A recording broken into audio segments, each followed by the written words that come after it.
will be slavery and concubines. ISIS and Boko Haram have outraged the world in recent years with their enslavement of non-Muslims. Boko Haram enslaved Christian schoolgirls, and ISIS have enslaved many, including minority Yazidis in northern Iraq.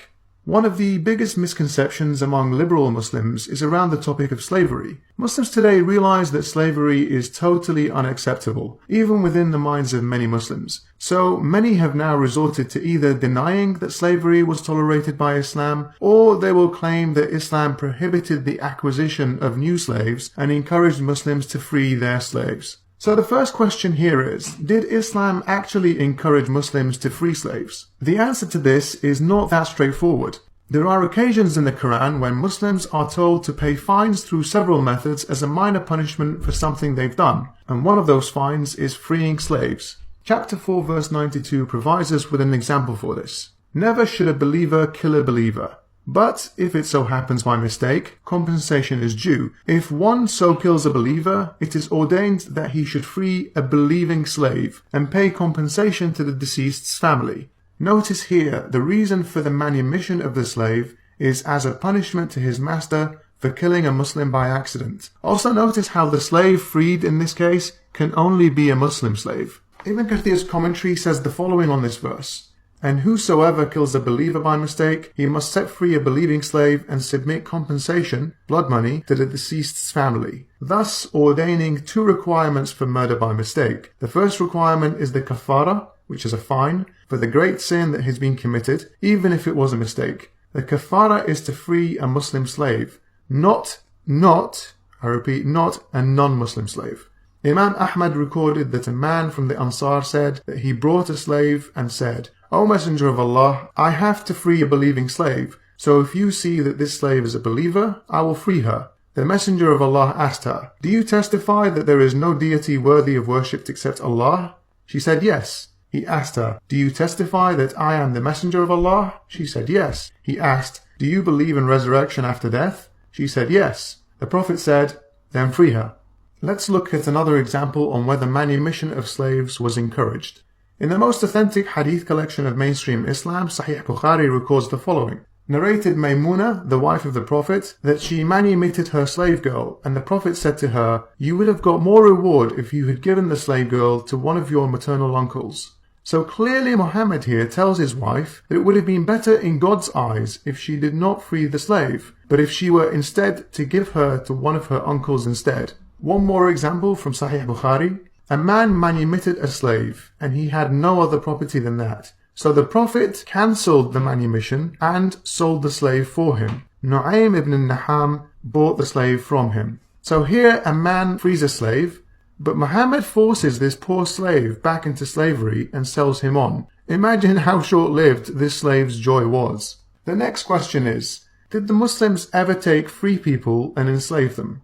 The answer here again is unfortunately a very big yes. Not only did they take slaves, but female slaves that could be raped by their masters. Now, I know rape is a big word, and I understand that some Muslims will feel bad hearing it. But given that they're slaves in the first place, it doesn't really suggest it's some sort of consensual relationship. In chapter 4 of the Quran, verses 23 and 24, we read about which women are sexually forbidden to Muslim men. So verse 23 tells us which women are sexually prohibited from Muslims, and it continues in verse 24, which begins, And all married women are forbidden unto you, save those captives whom your right hands possess.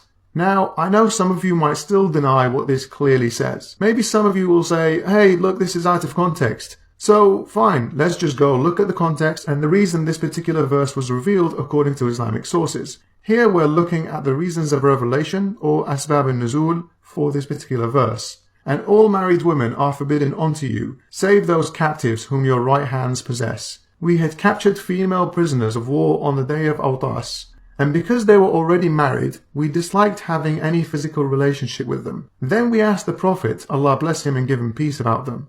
And the verse, and all married women are forbidden unto you, save those captives whom your right hands possess, was then revealed, as a result of which we consider it lawful to have a physical relationship with them. Please just imagine this scene for a second.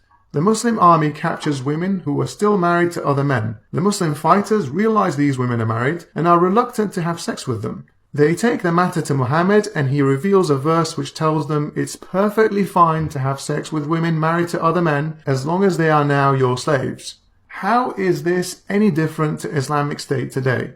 This story also appears a few times in Sahih Bukhari and will be linked in the description as well. Another story from another battle appears in Sahih Bukhari. During the battle with Bani al-Mustaliq, they, the Muslims, captured some females and intended to have sexual relations with them without impregnating them. So they asked the Prophet about coitus interruptus. The Prophet said, "It is better that you should not do it, for Allah has written whom He is going to create till the day of resurrection."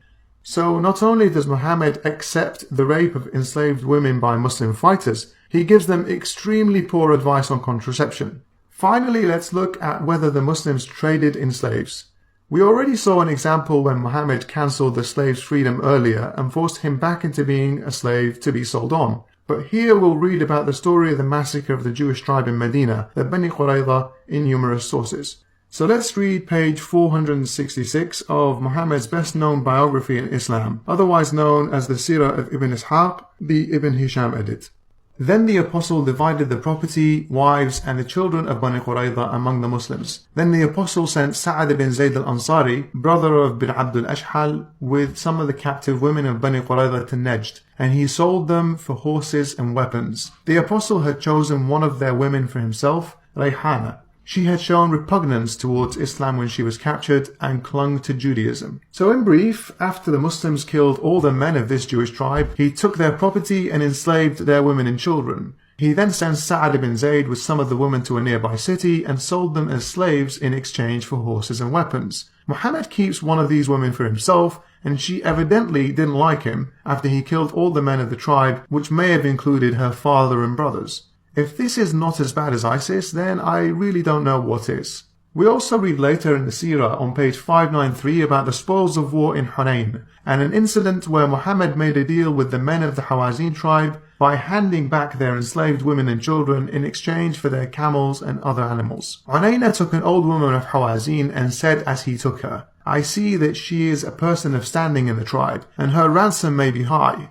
When the Apostle returned the captives at a price of 6 camels each, he refused to give her back. Zuhair Abu Surad told him to let her go, for her mouth was cold and her breasts flat. So they eventually convinced him to exchange this slave woman for 6 camels, with the argument that she didn't even have big breasts and was not worth as much as he had thought. We read yet another example of Muhammad dealing in the slave trade in a hadith from Sahih Muslim. This hadith tells us about a Muslim man who saw women and children of a tribe fleeing towards a mountain during a battle. He then shoots an arrow and enslaves them, taking the prettiest girl among them as his own slave. Among them was a woman from Banu Fazara. She was wearing a leather coat. With her was her daughter, who was one of the prettiest girls in Arabia. I drove them along until I brought them to Abu Bakr, who bestowed that girl upon me as a prize. So we arrived in Medina. I had not yet disrobed her, when the Messenger of Allah met me in the street and said, "Give me that girl, O Salama." I said, "Messenger of Allah, she has fascinated me. I had not yet disrobed her." When, on the next day, the Messenger of Allah again met me in the street and said, "O Salama, give me that girl. May God bless your father." I said, "She is for you, Messenger of Allah. By Allah, I have not yet disrobed her." The Messenger of Allah sent her to the people of Mecca and surrendered her as ransom for a number of Muslims who had been kept as prisoners at Mecca. So this overly keen Muslim was looking to have sex with this beautiful slave, but Muhammad kept insisting that he hand her over to him instead. And then he uses what was obviously a very highly valuable slave girl to sell her on to the Meccan pagans in exchange for prisoners. So in conclusion, for the point of slavery, we can see clearly it's more than justified in Islam in numerous places. Capturing women and girls as sex slaves is not something that ISIS invented. They understand their religion all too well, and Islamic sources tell them what Muhammad did, and they